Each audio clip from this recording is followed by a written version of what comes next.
Emma Sullivan always kept her sleeves pulled down, even on the hottest summer days in Riverside. At 12 years old, she had mastered the art of invisibility. Head down in hallways, voice barely above a whisper when called upon in class, and always finding reasons to avoid group activities after school. "Emma, would you like to join us for pizza Friday?" Ms. Reynolds asked, her kind eyes searching Emma's face as the final bell rang. The classroom emptied quickly around them, chairs scraping against linoleum as students rushed toward freedom. "I can't. My dad needs me home right away," Emma mumbled, gathering her books with trembling hands. The same excuse she'd used countless times before.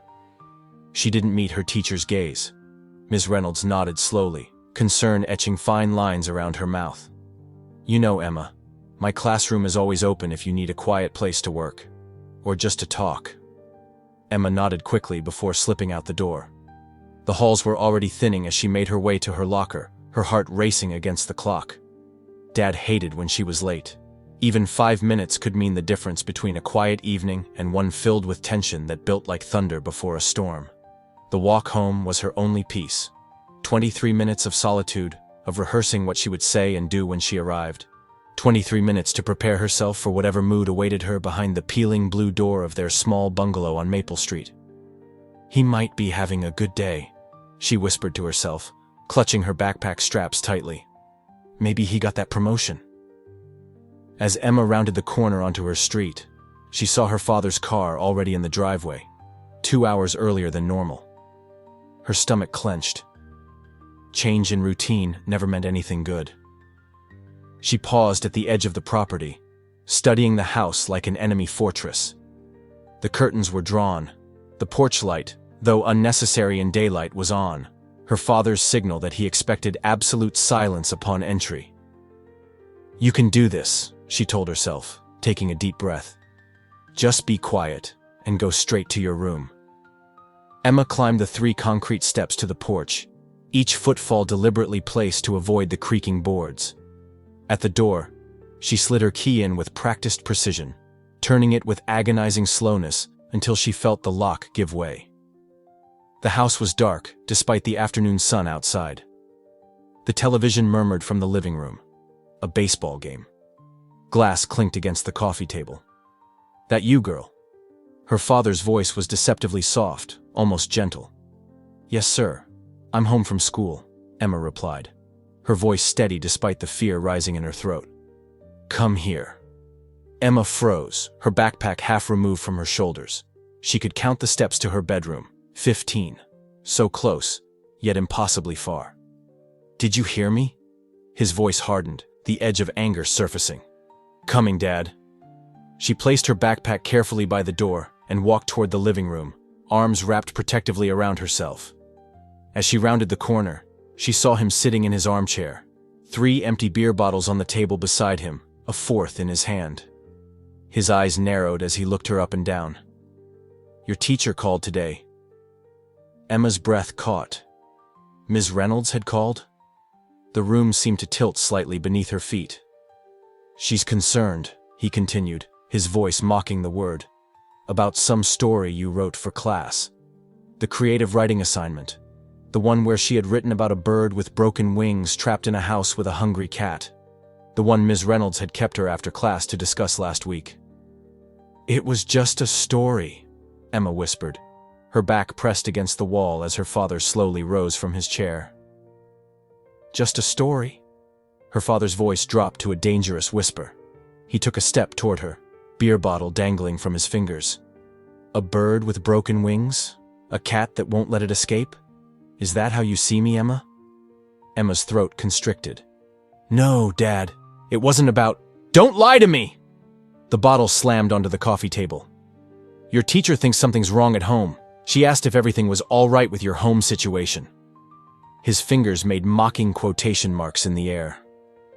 Emma's eyes darted to the hallway, her escape route, but her father shifted, blocking her path. "I told her you have an overactive imagination, that your mother leaving last year has made you seek attention." He leaned closer, his breath hot and sour against her face. "But we know the truth, don't we? That your mother left because you were such a burden, always whining, always needing something. Tears pricked at Emma's eyes, but she blinked them back. Crying only made things worse. "I'm sorry about the story," she whispered. "Sorry isn't good enough this time." His hand shot out, fingers digging into her arm. "We need to make sure you don't write any more creative stories." The next 20 minutes passed in a blur of pain and pleas. When it was over, Emma lay curled on her bedroom floor, new bruises forming beneath her clothes where no one would see them. "Remember," her father had whispered before leaving her room, "family business stays within these walls." Emma didn't go to school the next day, or the day after. Her father called in, explaining she had a nasty flu. By Monday, when she returned, the bruises on her face had faded enough to be covered with her mother's old foundation, pilfered from a forgotten drawer. "Emma, we missed you," Ms. Reynolds said as Emma slipped into her seat. "Are you feeling better?" "Yes, ma'am," Emma mumbled, eyes fixed on her desk. Throughout the day, Emma felt her teacher's gaze following her. During lunch, while other students chatted in the cafeteria, Emma sat alone, picking at her sandwich. The chair across from her scraped against the floor as Ms. Reynolds sat down. "Mind if I join you?" Emma shrugged, still not making eye contact. "I was worried when you missed several days." Ms. Reynolds' voice was casual, but Emma could feel the weight behind her words. "And I noticed you're wearing long sleeves again today, even though it's quite warm." Emma's heart hammered in her chest. "I get cold easily." "Emma." Ms. Reynolds hesitated, then reached across the table, her hand stopping just short of touching Emma's. "If there's something happening, something that's hurting you, I want to help." For a brief, wild moment, Emma considered telling her everything. The words bubbled up inside her chest, about the punishments, the cruel words, the fear that lived in her house like another person. But then she remembered her father's face, his warning, and what would happen if she spoke. "Nothing's wrong," Emma said firmly, forcing herself to meet Ms. Reynolds' eyes. "I just had the flu." After school, Emma walked home with a new heaviness. Ms. Reynolds suspected something. It was only a matter of time before she called again, or worse, sent someone to the house. As she approached her street, Emma spotted an unfamiliar car in their driveway, a sleek black sedan with government plates. Through the living room window, she could see her father talking to someone, his posture rigid, his public face firmly in place. Emma's steps faltered. Who was in their house? What would her father say happened to her face? What would he do to her afterward for causing this intrusion? She was considering turning around when the front door opened. Her father stood there, his expression unreadable. Beside him was a woman in a navy suit, her hair pulled back in a tight bun. "Emma?" the woman called gently. "My name is Sarah Wilson. I'm from Child Protective Services. Could we talk for a moment?" Emma froze on the sidewalk, caught between her father's piercing stare and this stranger offering a lifeline. The woman took a step toward her, and Emma saw something in her eyes she hadn't seen in an adult's gaze for a long time. Genuine concern. "It's okay," Sarah said, moving away from Emma's father. "You're not in trouble. I just want to ask you a few questions." Emma looked past her to where her father stood, his face a mask of concerned parenthood, but his eyes conveying a clear message. "Remember what happens when you tell." Emma's heart pounded in her ears as she stood frozen on the sidewalk. Sarah Wilson took another step toward her, creating distance between herself and Emma's father. "Why don't we talk at the park across the street?" Sarah suggested, her voice gentle but firm. "Just you and me." Emma's father cleared his throat. "Surely that's not necessary. Emma can speak freely here, can't you, sweetheart?" His smile didn't reach his eyes. "Standard procedure," Sarah replied without looking back at him. She extended her hand toward Emma. "Just for a few minutes."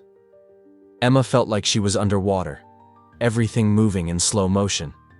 She glanced at her father, whose smile had hardened into something rigid and threatening. "Emma," he said, his voice carrying that familiar warning tone. "Remember what we discussed about your imagination." Sarah's eyebrows furrowed slightly at this, but she kept her focus on Emma. "It's okay. You're not in any trouble." Emma took one hesitant step forward, then another. When she reached Sarah, the woman placed a light hand on her shoulder, turning her toward the small neighborhood park across the street. Emma could feel her father's eyes burning into her back. They sat on a bench beneath a maple tree, far enough from the house that her father couldn't hear them, but close enough that Emma could still see him standing on the porch, arms crossed. "Your teacher is concerned about you, Emma," Sarah began, opening a slim folder. She noticed some concerning patterns: absences, withdrawal, your creative writing. Emma stared at her hands, folded tightly in her lap. "There's also this," Sarah continued gently. "When you returned to school after your absence, the school nurse noted you were wearing makeup to cover what appeared to be bruising." Emma's breath caught in her throat. She hadn't realized anyone had noticed. "I've been clumsy," she whispered, the practiced excuse feeling hollow. Sarah was quiet for a moment. "Emma, I've spoken with many children who have been hurt by the people who should protect them. They often feel scared, confused, even responsible for what's happening." Emma kept her eyes down, but tears began forming. "Whatever you tell me stays between us for now," Sarah continued. "But I need to know if you're safe in that house." Emma finally looked up, her vision blurred by tears. Across the street, her father still watched, a sentinel ensuring her silence. "If..." Emma's voice cracked. "If I tell you, what happens next?" "It depends on what you tell me," Sarah answered honestly. "But my job is to keep children safe. That's my only priority." Emma thought about her bedroom, the only safe space she had. She thought about the endless days stretching before her, years before she could legally leave. She thought about her mother, who had escaped but left her behind. "He hurts me," Emma finally whispered, the words barely audible. Once spoken, they seemed to hang in the air between them. "When he drinks. When I make mistakes. When he's just... angry." Sarah nodded, her face compassionate but professional. "Can you show me?" With trembling fingers, Emma pushed up her sleeve, revealing mottled bruises in various stages of healing. Then, hesitantly, she wiped at the makeup on her cheek, exposing the yellowing mark beneath. "There are more," she said quietly, "but they're usually where no one can see." Sarah took photos with a small camera, documenting each mark Emma was willing to show. With each click, Emma felt a strange mixture of terror and relief. "What happens now?" Emma asked, suddenly panicked as reality crashed in. "He'll know I told. He'll..." "You won't be going back there today," Sarah said firmly. "I have enough evidence to remove you temporarily while we investigate further." "Where will I go?" "We have emergency foster families who specialize in situations like yours. They're trained to provide support and privacy." Emma looked back at her house, at her father still watching from the porch. "He won't just let me leave." "He doesn't have a choice," Sarah replied, her voice steely. "I have the authority to remove you if I believe you're in danger, which I do." She softened slightly. "Emma, what you did just now was incredibly brave. Many children never find the courage to speak up." As they walked back across the street, Emma felt simultaneously lighter and terrified. Her father's face darkened as they approached. "Emma will be coming with me today, Mr. Sullivan," Sarah stated, her tone leaving no room for argument. "We have reason to believe she's not safe here." "This is ridiculous," he sputtered, his public mask slipping. "Emma, tell her the truth." Emma stood slightly behind Sarah, unable to meet his gaze. "I did," she whispered. What followed was a blur of police arrival, heated words, and Emma being escorted to Sarah's car with a small bag of hastily packed belongings.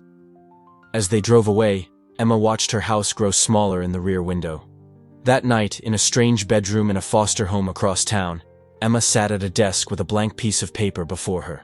Her temporary foster mother, a kind woman named Carol, had suggested writing might help process her feelings. Emma picked up a pencil and began to write. Not about trapped birds or hungry cats, but about a girl who found her voice, and in doing so, found her wings. "Today," she wrote, was the first day of the rest of my life. Today, I stopped being afraid of the dark because I finally stepped into the light. Outside her new window, stars shone in a clear night sky, and for the first time in years, Emma felt the faintest stirring of hope. Thank you for watching until the end. If you enjoyed the video, make sure to like and subscribe to the channel. There's a lot more interesting content coming soon.